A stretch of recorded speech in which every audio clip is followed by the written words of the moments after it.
Muy bien, mucha paz, mucha armonía, mucha felicidad, mucho gozo. Estaremos entonces compartiendo una enseñanza sobre los planes para el ministerio público del Maestro Divino. Por supuesto, se ha estado hablando en conferencias anteriores acerca de su ministerio personal. Muy importantes las enseñanzas que nos dejan estos temas, estas enseñanzas acerca del ministerio personal del Maestro Yeshua de Nazaret, Michael de Nevadón. Todos estos temas, obviamente, estas enseñanzas. En este punto, entonces, estaremos compartiendo las enseñanzas acerca de los planes para el ministerio público y las enseñanzas anteriores pues ya están grabadas también en este canal. Día tras día, allí en las colinas, Yeshua elaboraba más bien planes para el resto de su auto-otorgamiento en la tierra, el planeta Urantia. Primero pensó Yeshua que no enseñaría contemporáneamente con Juan. Eso fue lo primero que hizo el maestro. Sus enseñanzas no iban a ser contemporáneas con las de Juan el Bautista, que por supuesto también se han compartido enseñanzas acerca de este predicador, Juan el Bautista, desde su nacimiento, todo lo que hizo, su predicación también, y por supuesto hasta que fue decapitado, o sea, hasta que murió. Entonces decidió el maestro permanecer en retiro hasta que la obra de Juan cumpliese su propósito, o bien hasta que ésta fuera interrumpida en forma súbita por su encarcelación. Bien, sabía Yeshua que la forma temeraria e imprudente de predicar de Juan suscitaría pronto el temor y la enemistad de los gobernantes civiles. En conferencias anteriores había estado hablando de que pues Juan predicaba de una forma muy pues como el maestro también lo da a entender, temeraria e imprudente, porque pues recordemos que Juan lo que quería también era la destrucción para el pueblo romano, y quería venganza y quería todas estas cosas, al igual que muchos de los judíos. Entonces esa no era la forma como el Señor venía a compartir sus enseñanzas de parte del Padre, amor, luz y verdad. Entonces el maestro sabía que esta forma temeraria e imprudente de predicar de Juan suscitaría pronto el temor y la enemistad de los gobernantes civiles. En vista de la situación precaria de Juan, Yeshua se dedicó a planear definitivamente su programa de esfuerzos públicos para el bien de su pueblo, del mundo y para el bien de todos los mundos habitados del vasto universo. Les recuerdo que el maestro en realidad no fue el Mesías de la nación judía o de la nación Israel, ni tampoco el Mesías de la tierra, porque él es soberano en todo su universo creado. El autootorgamiento de Michael en la semejanza de un ser mortal fue en esta tierra, en Urantia, pero para todos los mundos del universo Nevadón. Lo primero que hizo Yeshua, después de elaborar completamente el plan general para la coordinación de su programa con el movimiento de Juan, fue repasar mentalmente las instrucciones de Emmanuel. Emmanuel es un hermano del maestro de la orden de los hijos divinos, es un hermano mayor del maestro y un consejero en el universo. Entonces reflexionó profundamente sobre los consejos de su hermano mayor relativos a los métodos de trabajo y la exhortación de que no dejara escritos permanentes en el planeta, De allí en adelante, Yeshua nunca volvió a escribir sino sobre la arena, pues porque en la arena lo que él escribía se borraba. En su visita subsiguiente a Nazaret, con gran pena de su hermano José, Yeshua destruyó todos los escritos suyos que no se conservaban en las tablillas del taller, que se conservaban, ¿cierto? Él las destruyó, porque él había escrito en tablillas, mientras él trabajaba, él había escrito en tablillas y había dejado muchas cosas ahí escritas, pero pues le tocó que deshacerse de todo esto, porque el consejo de su hermano mayor, Emanuel, un gran consejero del universo, fue que no dejara nada escrito. Claro, pues obviamente de todo, la humanidad de todo hace una idolatría, hasta de una letra. O sea, y el Señor realmente no estaba acá para que ser adorado ni nada de tantas cosas que han hecho con él, porque de ahí pues se fomentan los negocios y toda esta mercadería. Él lo que vino fue a entregar un mensaje maravilloso del Gran Padre, a enseñar y a compartir quién era en realidad el Padre Amor. Y más bien el Señor dice: no me adoren a mí, adoremos juntos al Gran Padre.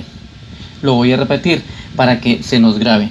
El Señor lo que quiere es que no tanto lo adoren a Él. De hecho, Él no está buscando adoración. Lo que dice es: adoremos y obedezcamos, hagamos la voluntad del Gran Padre. Entonces el Maestro nos invita a adorar al Gran Padre. Claro, el Maestro es digno de admiración, Él es digno de muchas cosas maravillosas, porque es que Él es un gran Maestro, y pues nosotros, los que hemos ido despertando y los que estamos siguiendo esta quinta revelación, por supuesto que aprendemos de Él y de los preciosos ángeles portadores de la verdad.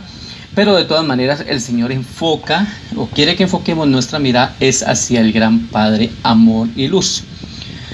Entonces Yeshua destruyó todos esos escritos suyos que se conservaban en las tablillas del taller de carpintería y colgadas pues en las paredes de esta vieja casa. Mucho discurrió el Maestro en los consejos de Emanuel relativos a su actitud hacia el mundo en el campo económico, social y político, tal como lo encontraría por su época. Yeshua no ayunó durante estos 40 días de aislamiento. Ya he hablado en conferencias anteriores de su aislamiento, de su retiro de 6 semanas en el Monte Hermón, y allá se ha estado enseñando puntos acerca de lo que le llamaron ayuno de 40 días en un desierto. En realidad no es tanto así como dice la Biblia. Ya por quinta relación conocemos realmente cómo fue que acontecieron todos estos eventos. Entonces estas maravillosas revelaciones vienen de los archivos del universo, o sea que es fiel, la copia es fiel y fidedigna. Los mensajes que traen los portadores de la verdad en la voluntad del Señor maravilloso. El periodo más largo que pasó sin alimentos fue durante los primeros 2 días en las colinas, porque tan en sí mismo estaba en sus pensamientos que se olvidó de comer. Pero no es que se ponga a aguantar hambre o algo así, él estaba concentrado en sus cosas, estaba tan metido allá que se le pasó a comer. Pero al tercer día fue en busca de alimento. Tampoco fue el tentado en ese periodo por espíritus malignos, ni por personalidades rebeldes de este mundo o de cualquier otro mundo. Ya de este tema también con más profundidad hemos hablado en el tema, en la enseñanza, cuando él fue al retiro, a la meditación de las 6 semanas en el Monte Hermón. Esta enseñanza está allí en este muro, en esta cuenta, para que también pues se busque y se estudie allí. Estos 40 días fueron la ocasión del diálogo final entre la mente divina y la humana, o más bien el primer funcionamiento real de estas dos mentes que ahora formaban una sola. Maravilloso esto, cuando ya el Maestro fusiona su mente humana con la mente divina. Es lo que tenemos que buscar también los seguidores del maestro, aprender de él, seguir su ejemplo y hacer como él hizo. Pero pues para esto se necesita meditación, se necesita aprender, se necesita estar allí con él, se necesita aprender de este gran maestro. No es algo que de la noche a la mañana se va a aprender. Por eso es que estos temas, eso se tiene que empezar y comenzar a moverse y comenzar a ir paso a paso y avanzar hasta ir a la perfección. El resultado de esta temporada de meditación pletórica de acontecimientos demostró en forma conclusiva que la mente divina ya dominaba triunfal y espiritualmente al intelecto humano. Este es el punto, que la mente divina ya domine totalmente el intelecto humano. De esos temas es que por eso he estado compartiendo enseñanzas acerca de los vórtices energéticos, porque necesitamos también alinearlos. Estos vórtices, que también se han conocido como chakras, se deben alinear, estar en sintonía para que el cuerpo funcione en lo carnal, en lo mental y por supuesto en lo espiritual. Todo esto, por eso estoy subiendo estas enseñanzas, pues para la mente que tenga entendimiento y pueda comprender, y el que no, pues allí puede también ir avanzando. Entonces, de ahora en adelante, la mente del hombre se ha convertido en la mente de Dios. Y aunque la individualidad de la mente del hombre está constantemente presente, siempre esta mente humana espiritualizada dice: no se haga mi voluntad, sino la tuya. Y siempre tenemos que aprender esto del maestro, cuando él decía al Padre: no se haga mi voluntad, sino la tuya. Cuando estos seres también que se materializaron en la meditación, en el retiro de la montaña del Hermón, que fueron Satanás y que fue el príncipe Caligastia, el que fue príncipe pues de este planeta, cuando ellos se materializaron y pues le propusieron que siguiera las ideas de Lucifer y todas estas cosas desordenadas de todos estos rebeldes, pero el Señor siempre les decía: que se haga la voluntad de mi Padre. Maravilloso, eso es lo que tenemos que hacer. Que no se haga nuestra voluntad, que no se haga la voluntad de estos seres caídos, de estos seres confundidos, de estos seres que traen confusión al mundo y que traen desastres, como lo fue también el Dios Jehová del pasado. Entonces, las transacciones de este momento extraordinario no fueron las visiones fantasmóricas de una mente hambrienta y debilitada, ni tampoco fueron los simbolismos confusos y pueriles que más tarde se transmitirían como las tentaciones del maestro en el desierto. O sea, estos simbolismos, estos temas confusos, pueriles, infantiles, más tarde se transmitieron, y las mentes, obviamente, nosotros cuando, en mi caso lo digo, cuando estaba con una mente 3D, una mente sin entendimiento, pues yo creía todo lo que decía la Biblia, porque pues yo no entendía, mi mente todavía no ha dado el salto cuántico, por lo tanto mi mente estaba en 3D. Por eso se necesita lograr este salto cuántico, y ya en quinta D entendemos quinta revelación. Por eso es que se necesita venir al maestro, a lo secreto, para aprender directamente del Padre, y pues obviamente con el maestro, con los portadores de la verdad, y pues obviamente aprender de lo divino más, y dejar estas mentes confundidas que el humano, que la gente ha tenido por causa de los dogmas de los hombres.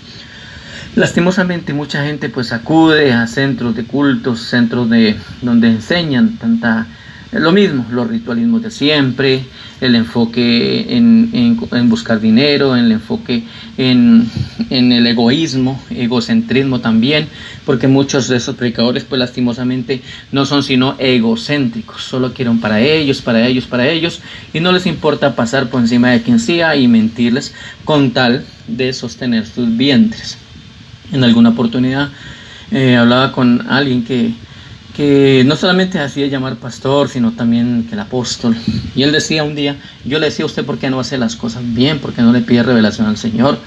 Mire que que lo que está diciendo eso realmente no es así. Yo ya pasé por ahí y sé de lo que le hablo. Y él lo que me decía es que pues yo a mi familia no la voy a dejar morir de hambre. O sea que en otras palabras, él prefería vender una mentira a los que lo estaban oyendo con tal de que su familia no aguantara hambre. O sea, yo pienso que uno puede buscar la forma de sostener a la familia de otra manera, no mintiéndole y mucho menos usando los temas de Dios para estas cosas. Es como tan deshonesto. Entonces el Señor nunca hizo eso, porque el Señor era muy honesto, el Señor trabajaba y él hacía lo uno sin dejar de hacer lo otro. El maestro, de verdad que es una gran enseñanza, un gran ejemplo para seguir. De él es que vale la pena aprender y no de hombres confundidos. Entonces, no se trata de esas tentaciones del Señor por causa o esas cosas, simbolismos o cosas pueriles por causa de que él tenía hambre en el desierto.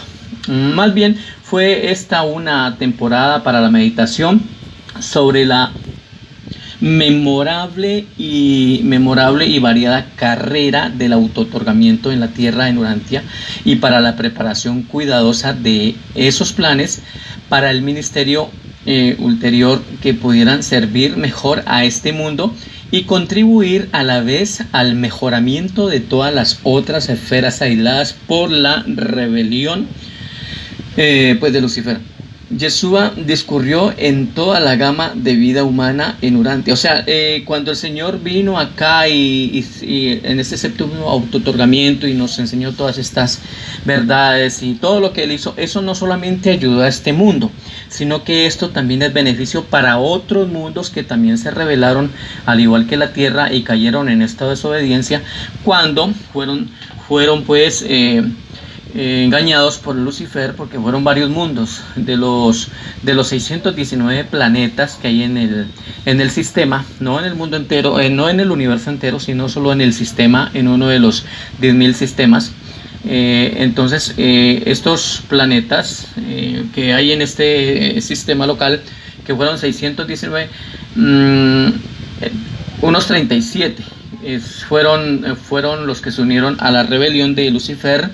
Y pues obviamente cada príncipe planetario de cada planeta de estos 37 pues se unieron a esta rebelión, y esos planetas son los que están en esos problemas, sí, porque mire los problemas que ha tenido la Tierra. Entonces entró en una cuarentena cósmica y ahora pues con mucho esfuerzo se perfila para ir saliendo de toda esa oscuridad cósmica, pero pues esto es muy lento, el proceso es muy demorado, y pues la Tierra es uno de esos planetas que entró en esa rebelión por causa del príncipe planetario. ¿De acuerdo?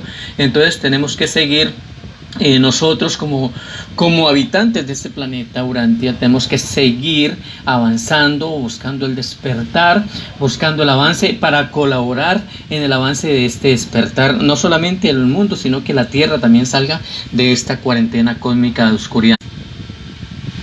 Despertar, hay que ser valientes, hay que esforzarse, hay que buscar la verdad, la luz, ir a la perfección. Por ahí un texto que dice: vayan adelante a la perfección, no sigan en esos viejos rudimentos de la doctrina de Cristo que nos han enseñado en las sectas de este mundo, porque todos son sectas, estas religiones son sectas.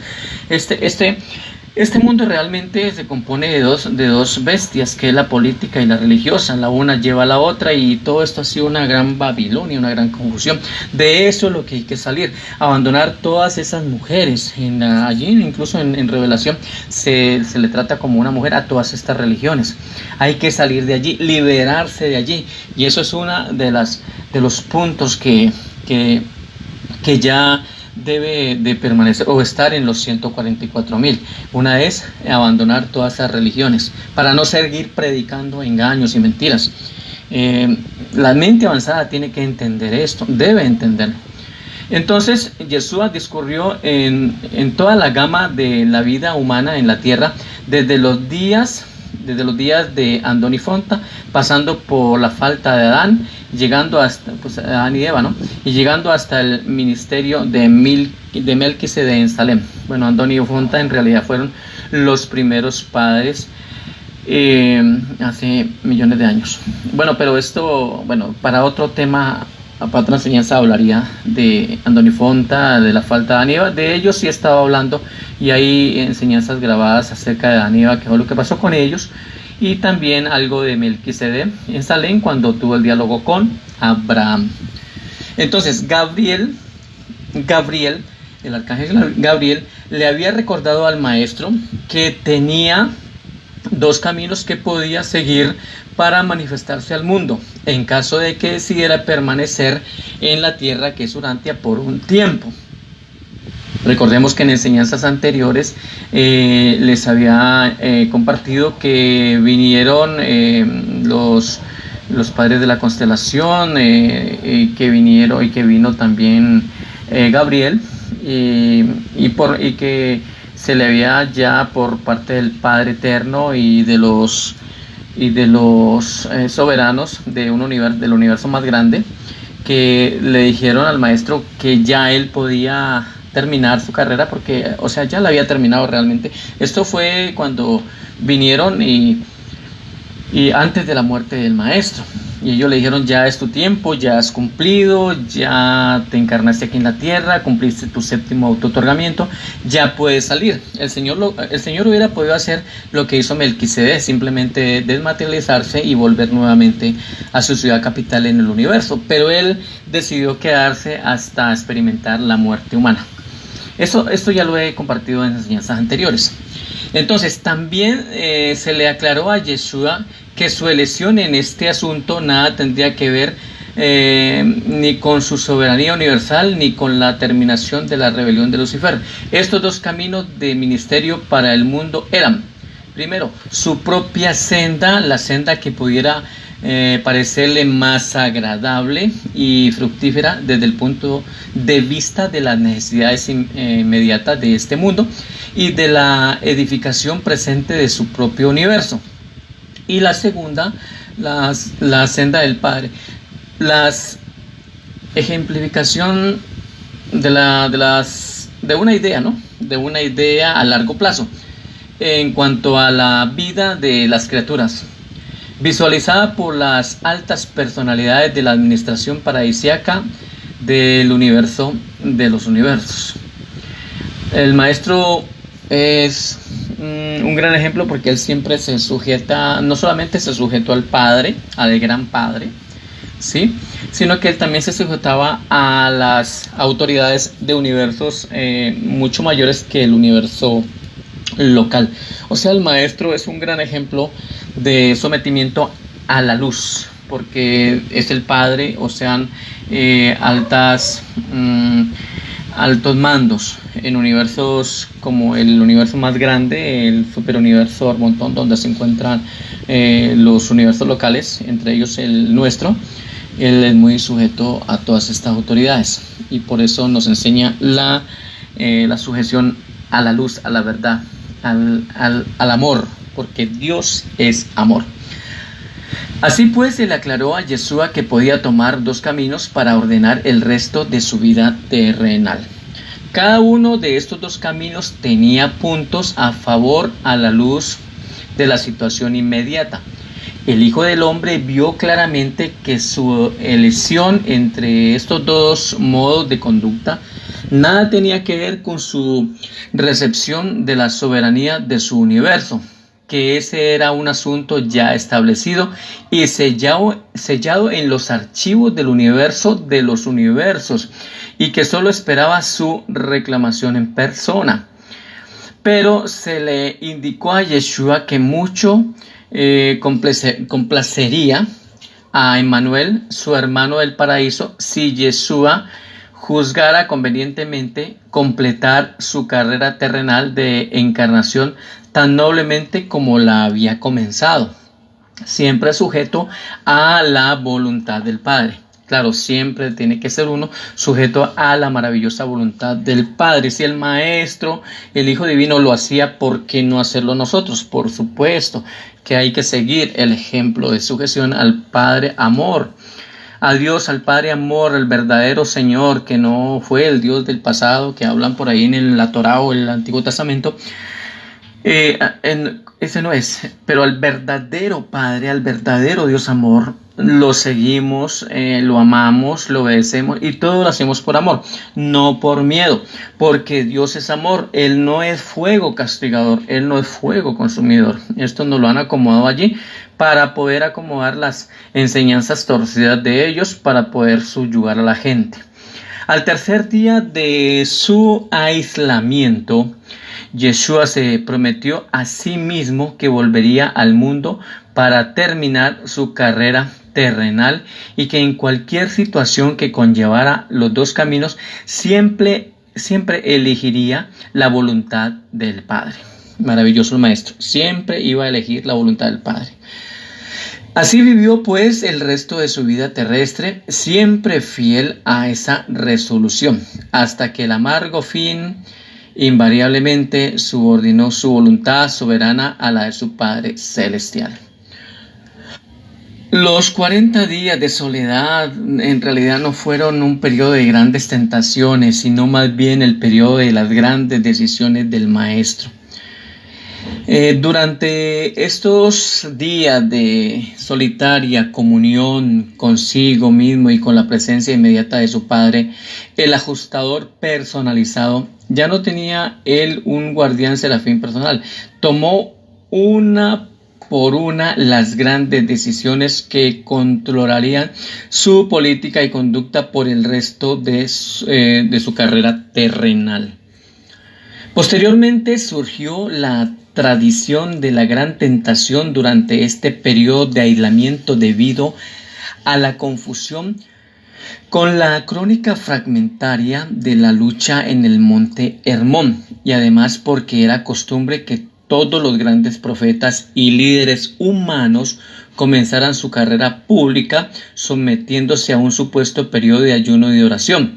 Había sido siempre la costumbre de Jesús cada vez que se enfrentaba con decisiones nuevas a importantes, retirarse para comulgar con su propio espíritu y para llegar a conocer la voluntad de Dios. Él hizo dos retiros. Él hizo dos importantes retiros. Uno que fue de 6 semanas, que ya se ha explicado, que hizo tratos con un muchacho, un joven Tiglat, que le llevaba alimentos 2 veces por semana, aunque hacía ayunos parciales de 1 día o 2 días, pero no así como los 40 días que dicen. Y tampoco fue allá en el desierto, fue en una cueva, en una montaña al pie del Hermón. Y el segundo estado de tiempo, otros 40 días, son de esos que estamos hablando, pero fueron después, ¿ok? Pero no son, sí, son llamados retiros, que aunque vuelve y reitero, por 1 o 2 días dejó de comer, pero sino que lo que yo quiero aquí aclarar es que no hizo ayunos de 40 días seguidos, y que cuando terminó su ayuno entonces fue tentado por el diablo, como dicen, y que el diablo lo vio tan flaco y lo vio tan hambriento que le dijo que convirtiera una piedra en pan. Esto no ha sido así, él no fue tentado de esa manera, porque él nunca ayunó 40 días así de largo, así de seguido. Eso prácticamente hubiera sido un desastre para el Señor y para la gente. Nosotros, pues, si alguien quiere hacer un ayuno o quiere hacer un retiro, pues está bien, todo eso está muy bien para que haya comunicación con esa persona y el Padre, pero pues se hace con una dieta balanceada o un ayuno corto, porque pues la idea es no tampoco enfermarse. Pero el Maestro, queda aclarado por quinta revelación, que el Maestro no hizo ayunos de 40 días y que tampoco fue llevado a un pináculo donde se le mostraron los reinos del mundo. Todo eso pues ha sido aumentado allí, y que según ellos el diablo, que le dijo que si postrado le adoraba le daría los reinos del mundo, pero el Señor, ¿cómo va a decirle que él acepta los reinos del mundo? Pero si es que todo el universo es de él. ¿Cómo le va a decir, bueno, yo te adoro, Satanás, con tal de que me des los reinos de este mundo? Pero si todo el universo es de él, el Señor es el dueño de todo su universo, con aproximadamente 4 millones de mundos habitados para administrar, y él es el soberano en su universo. ¿Por qué va a pedir 2 o 3 reinecitos acá? Es que esa es las grandes cosas, como enseñan sin el conocimiento. Es como la gente que pide y pide y demanda en los pastores, y mucha gente que demanda que el diezmo, que el que roba a Dios, que el porque no da el diezmo roba a Dios y que maldito es con maldición. Hombre, pero sí, para empezar, Dios es espíritu. Y Dios no necesita el dinero que es físico, porque el dinero es físico. Estos son negocios de ellos. Por eso es que ellos hablan de los negocios de su padre. O sea, como que en vez de hablar de los asuntos de Dios, hablan es de los negocios. O sea, es que se vuelven mercaderes, se vuelven negociantes. Hombre, Dios no necesita el dinero de la gente para que se mueva su obra en esta tierra. Nosotros, cuando despertamos, cuando sabemos de esos temas, debemos de trabajar y hacerlo uno sin dejar de hacer lo otro. Por eso yo trabajo y yo doy mis temas, uso las redes, uso donde vaya, si hay que hablarle a uno o a dos personas, a quien sea. Pero hay que hacer las cosas, hacerlo uno sin dejar de hacer lo otro, y no pedirle dinero a la gente que sí, que porque está robando a Dios. No, ¿y quién va a robar a Dios? ¿Quién puede robar a Dios? Es que Dios no necesita dinero. El dinero lo necesitan son estos mercaderes de la fe para poder sostener sus vientres. No, hombre, van a trabajar. Tanta sinvergüencería, hombre. Entonces, la costumbre del maestro, cada vez que enfrentaba condiciones nuevas a importantes, pues él se retiraba y ahí tenía comunión con la voluntad del Padre, con el gran Padre maravilloso. A través de toda su planificación para el resto de su vida terrenal, Yeshua estuvo siempre dividido en su corazón humano por dos formas opuestas de conducta. Uno abrigaba el intenso deseo de ganar a su pueblo y al mundo entero, para que creyeran en él y aceptaran su nuevo reino espiritual. Y bien conocía las ideas de ellos sobre el Mesías venidero, porque ellos creían que él era el Mesías venidero.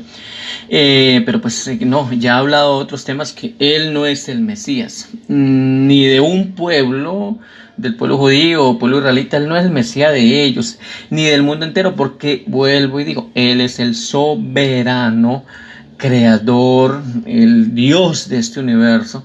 ¿Cómo se va a volver pequeñito para ser el Mesías de un solo pueblo? No, es que también inventan, que no saben qué decir con tal de quedar bien. Ay, este pueblo judío es tremendo. Y dos, vivir y orar. Y lo más tremendo es que le han pasado eso a los pobres cristianos ciegos. Y los cristianos también se creen el único pueblo, la novia, la escogida, la nación santa, real sacerdocio, la iglesia sin mancha y sin arruga. Y están esperando que el Señor venga y los arrebate y se los lleve y se case con ellos. ¿Qué es esto? ¿De dónde es que sacan tanta cosa? De verdad que nos han engañado feo. Porque aquí no hay santos. Este mundo no da para que la gente sea santa ni sea perfecta. Aquí comenzamos un camino y buscamos la perfección, la santidad, pero aquí en este mundo no se puede ser santo.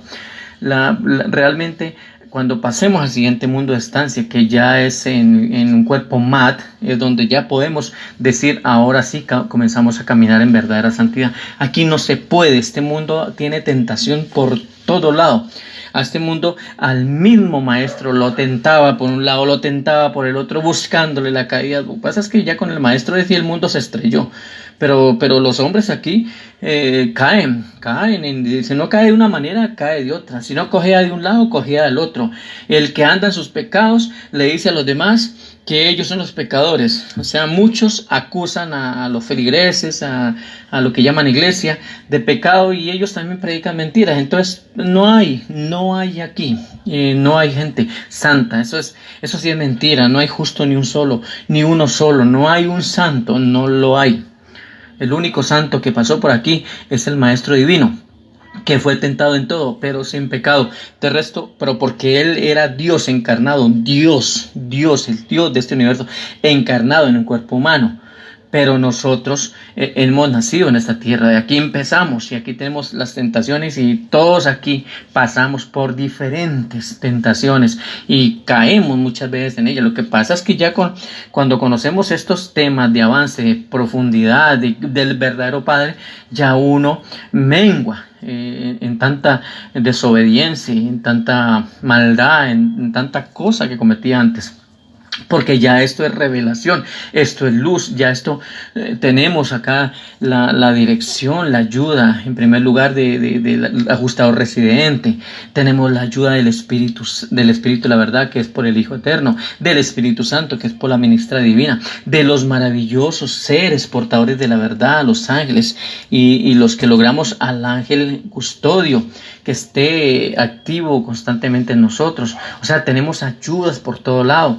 Y nosotros, cuando despertamos a nuestra mente y pasamos y damos este salto cuántico y pasamos a esta quinta dimensión, pues obviamente allí es donde ya se van a ver cambios. Pero mientras una mente carnal, mente de tercera dimensión, atrapada en los dogmas, religiones y sectas, porque en este mundo, todas las religiones de este mundo, todas, y no hay una, que todas son sectas, todas son confusión.